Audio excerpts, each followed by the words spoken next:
Hi, welcome to You, Me and Mediumship. Tonight's talk is going to be about demonstrations.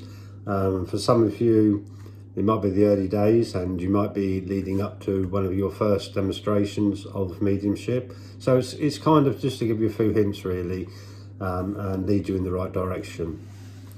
Basically, I guess the one word that you need to let sink in is trust.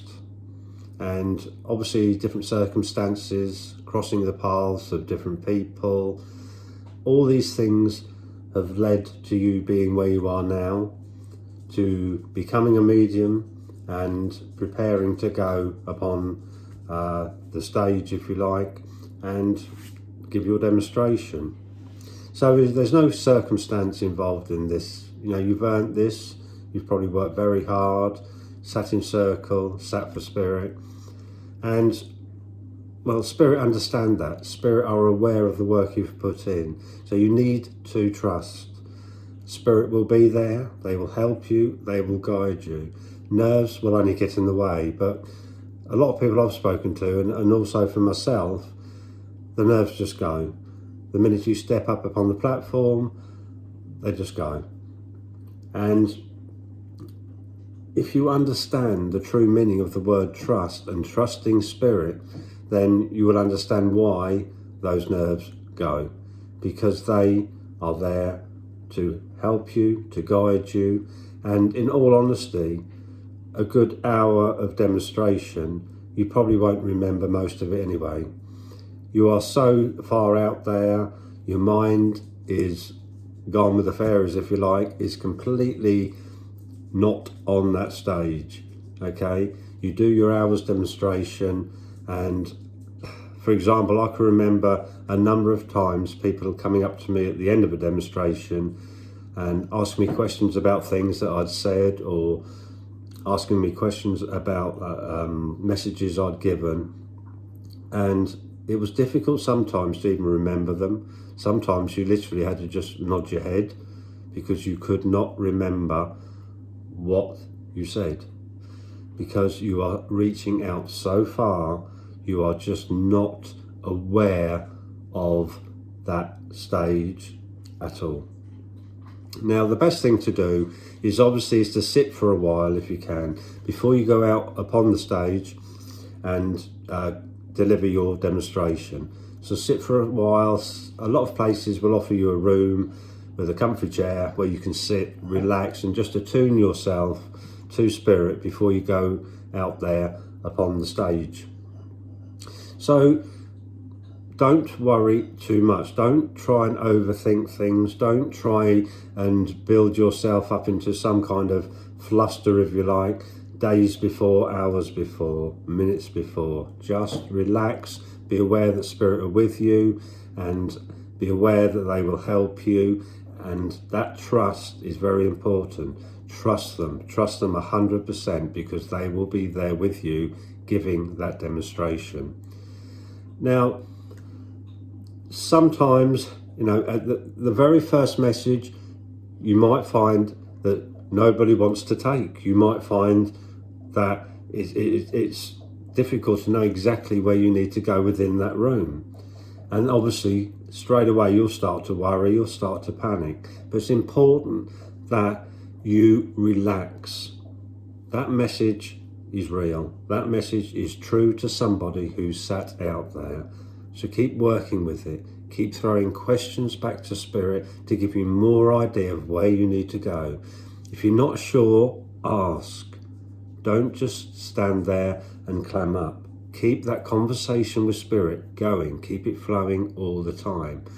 And when I used to do my demonstrations, a lot of people probably thought I was mad, because you stand there kind of talking to yourself. Obviously, you know what you're doing, excuse me, but you know, the public who sit out there don't always understand how it works. So if you don't get an immediate yes, don't panic, work with it, ask a question, ask spirit where you need to go, ask for more detail.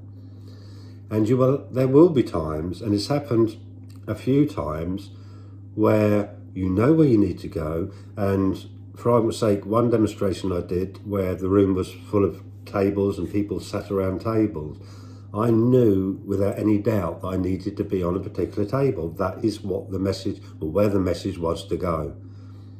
And it must have took 3 or 4 attempts before the person sat at that table nodded their head. And obviously inside you're thinking, this isn't right, this isn't right, this can't be right, because they're all shaking their head saying no.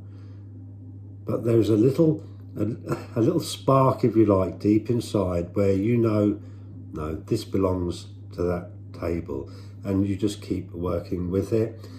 If they decide not to take that message, if they continually keep shaking their head, even though you know that that message belongs to that particular person, that particular table, if you like, then there may come a point where you need to just pull away from it.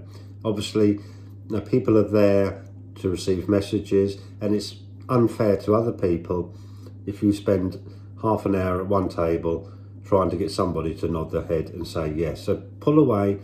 If there's time later in the evening, go back to that table, draw that spirit in again with you, ask for some more information and try again. It doesn't matter if no one ever takes that particular message. You know inside where it went. You know it belonged to somebody at that table. So you've tried your best. Mentally, I kind of apologise to spirit and say, I'm sorry, but there's nothing more I can do. And you must move on from there. And you've got to understand as well, there may be people who are sat out there who are frightened, if you like, or they're scared of what you might say. You might open a closet and things will be said that they don't want to be said out in public. They might be frightened of that. So you always have to be aware of that message. There may be elements in it. I don't always give every little detail if I feel it could be too personal, or if it is something like that, sometimes I will hold on to it and give it at the end afterwards.